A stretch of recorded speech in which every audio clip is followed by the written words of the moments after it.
O deputado Glauber Braga se defende a si próprio e ao parlamento sem precisar de nenhuma ajuda.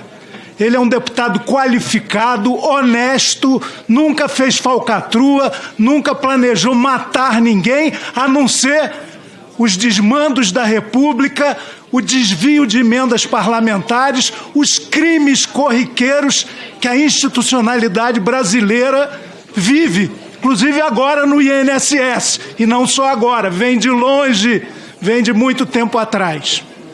Eu queria, assim como o Glauber começou e terminou com a mãe dele, pedindo licença a ele, começar e terminar com outro que está na companhia da saudade Braga, Papa Francisco.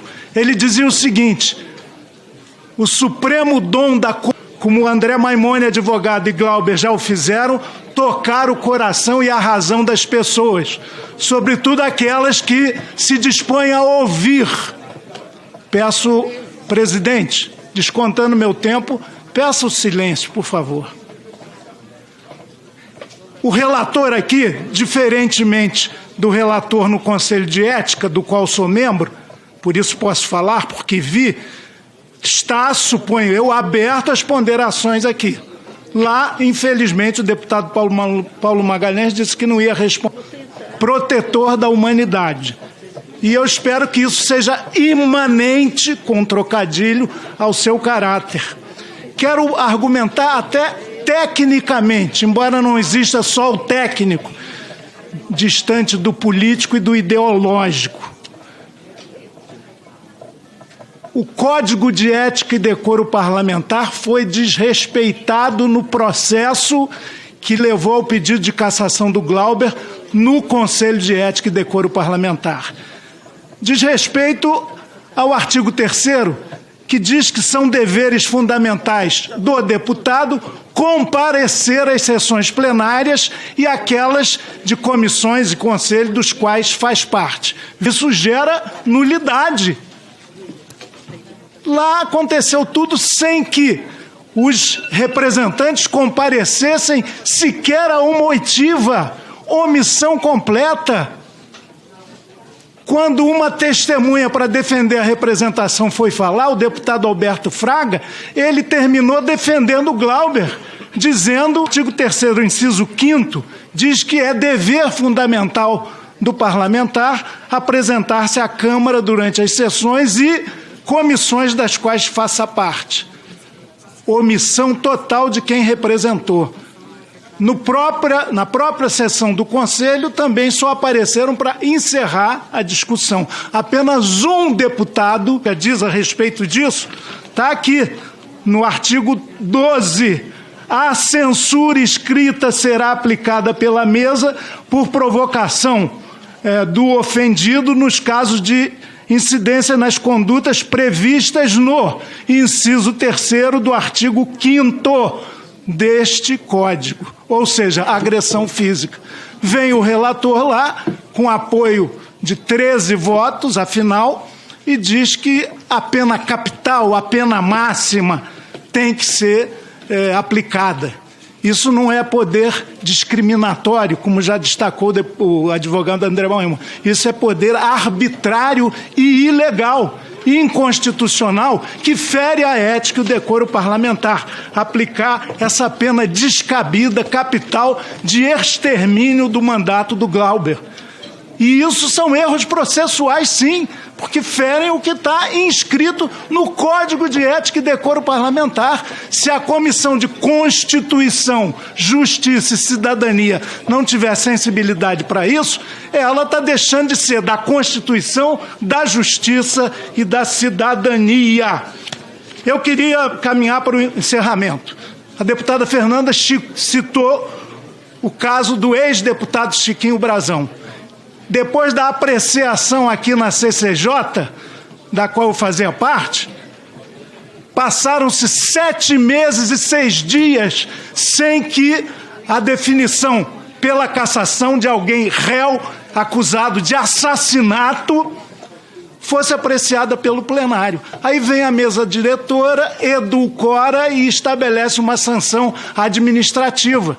Retira o mandato do deputado e mantém seus plenos direitos políticos. Ora, primeiro equiparar o caso de Chiquinho Brazão com o de Glauber é uma ofensa à inteligência mais elementar de qualquer ser humano do planeta. Em segundo lugar, não pode ter esse comportamento. Aos amigos ou sócios, quem sabe, de esquemas criminosos, milicianos, a lei.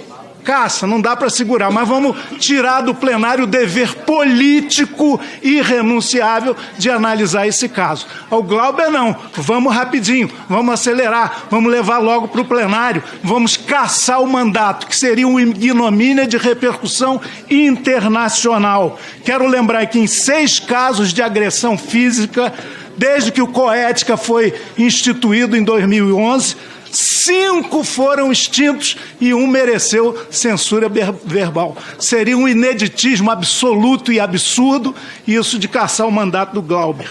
Paulo Magalhães, o relator, também, soubemos agora, já foi protagonista de uma agressão física. O ex-deputado Jair Bolsonaro também, quando na visita ao centro de torturas do DOI-CODE, foi acusado de dar um soco na barriga do senador Randolph.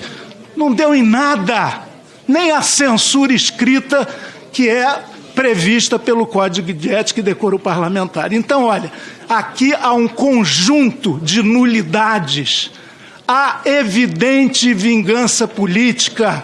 Se o Glauber fosse do estilo mais maneiroso, tivesse o meu temperamento, Glauber, e eu não sou de dar tapinha nas costas, eu sou de conversar com as pessoas com educação. Mas se você fosse mais jeitoso, se você fosse mais corporativo, talvez essa gana caçatória, que lembra muito a ditadura, não estivesse tão forte aqui.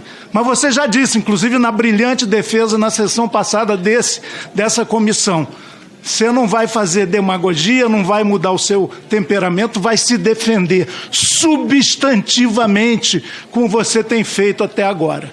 Quero encerrar, de novo, com o Papa Francisco. Vejam o que ele disse em janeiro de 2015, indagado sobre reações emocionais, passionais.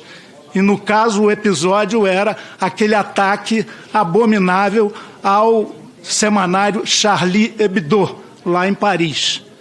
Ele disse o seguinte: é claro que isso tem que ser repudiado, mas entendam, quando você ofende a crença de alguém ou o amor e o afeto de alguém, você pode esperar as reações mais contundentes. Disse o Santo Padre: se você falar mal da minha mãe, pode esperar um soco. E olha, você fez bem menos que um soco. Aliás, não foi chute na bunda, não. Você deu uma banda mal sucedida, não conseguiu, como o Corinthians, parar o ataque do Flamengo domingo.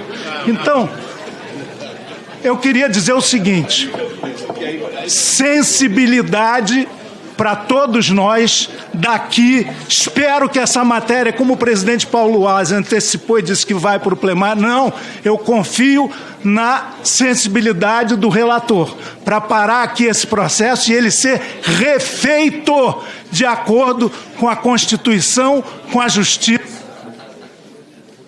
Última frase. Com a cidadania e com o Código de Ética. Nós não podemos trair aquilo que nos constitui como representantes da população. Glauber fica. Em primeiro lugar, senhor relator, e dialogando com o relator, dialogo com todos os deputados, o relatório apresenta uma diferença entre o que seria um processo judicial e um processo parlamentar. A natureza de um processo judicial e a natureza de um processo parlamentar no que diz respeito à fundamentação. É um pressuposto utilizado pelo relator. Tudo, na hora de fundamentar a sua decisão, não aceitando o nosso recurso, do nosso partido, do companheiro Glauber, é curioso que o nobre relator se fundamenta o tempo inteiro em decisões judiciais. Então, essa é uma primeira pergunta mais objetiva que eu faço. o relator usa uma distinção entre processo político, parlamentar e processo judicial, mas usa fundamentos jurídicos para indeferir o nosso pedido.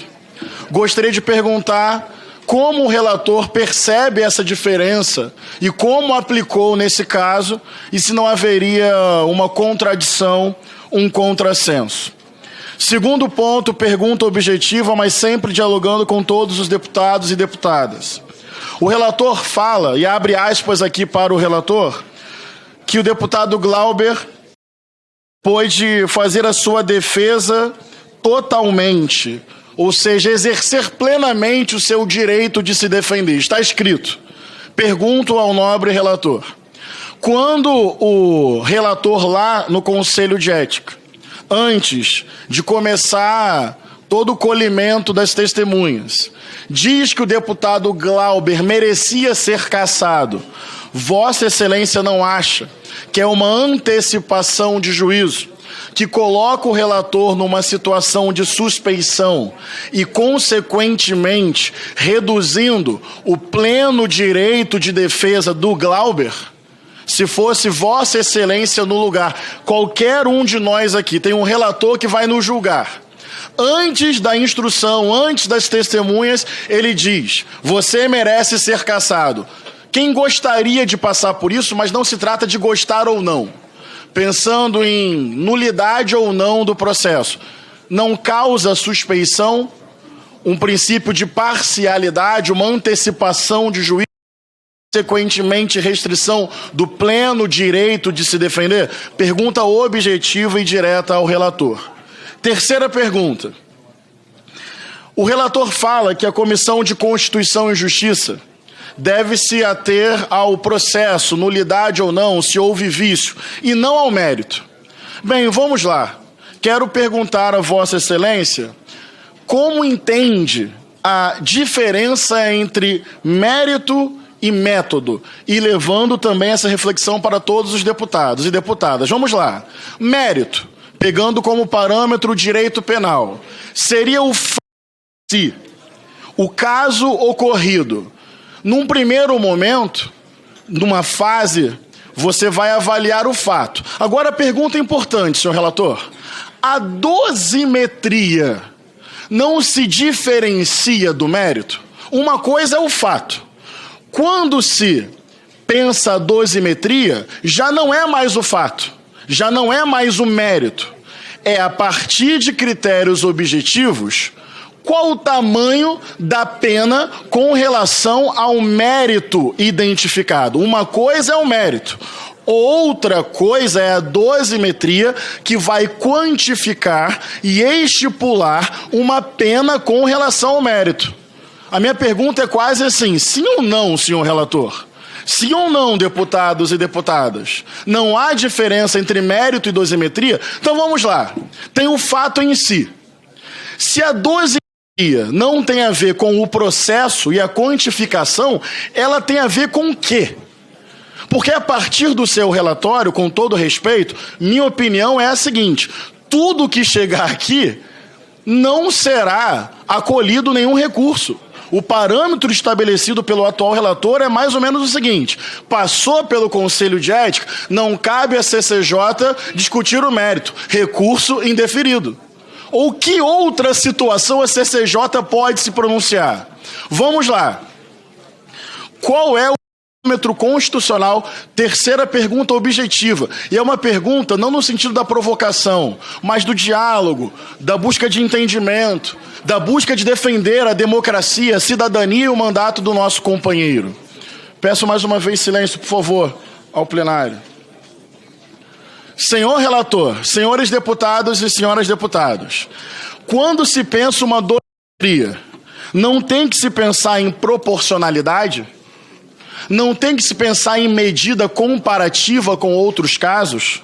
Não tem que se pensar em isonomia e casos anteriores? E mais, como o deputado Chico falou, não cabe à CCJ olhar para uma pena, olhar para o Código de Ética, perceber que a pena aplicada é desproporcional ao Código de Ética. A CCJ vai dizer: isso não é comigo?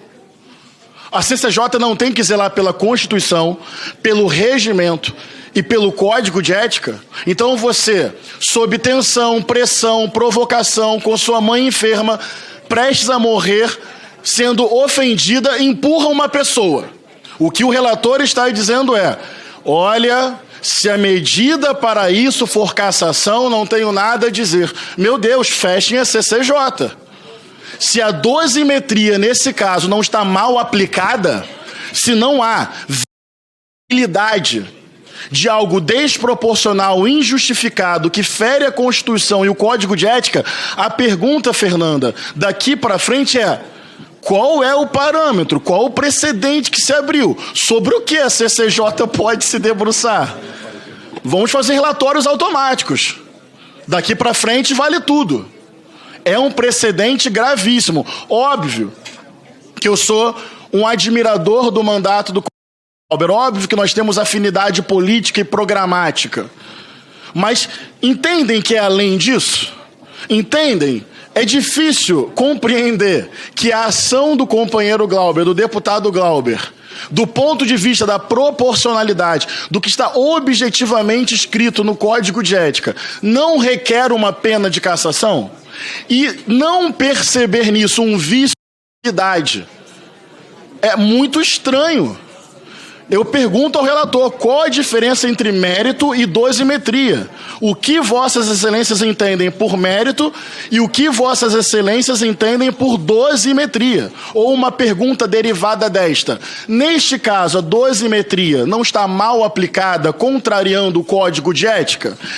Contraria o Código de Ética e o princípio constitucional da proporcionalidade, não caberia a CCJ se pronunciar técnica e objetivamente sobre isso?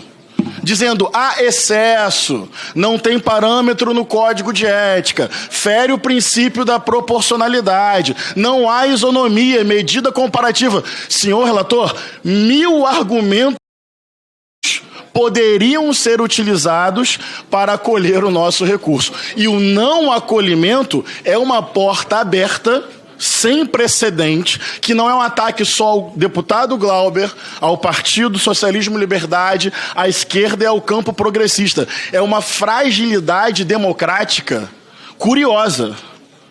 O que está se fazendo aqui é, em nome do não é político, sinceramente, se agindo politicamente. Porque do ponto de vista do direito, da Constituição, do regimento e do Código de Ética, como não perceber que a aplicação da dosimetria não tem amparo constitucional e regimental?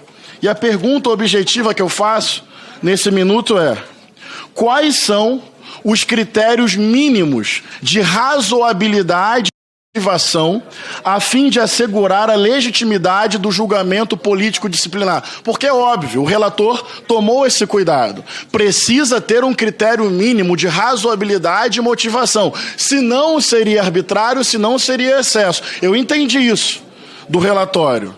O relator defendendo o seu próprio ponto de vista. Então cabe uma pergunta: quais são os critérios mínimos de razoabilidade e motivação para que algo seja validado e depois disso nada se possa dizer, porque então seria julgar o mérito? Um empurrão sob pressão diante de uma reiterada provocação de uma violência permanente. Isso é legítimo o suficiente para cassar um mandato, senhor relator e senhores deputados e senhoras deputadas? Olha, em respeito ao Glauber, em respeito à sua mãe, em respeito à democracia, em respeito ao campo progressista, mas em respeito à Constituição, é um absurdo o que está acontecendo. Mas há tempo de demover e fazer o que é justo.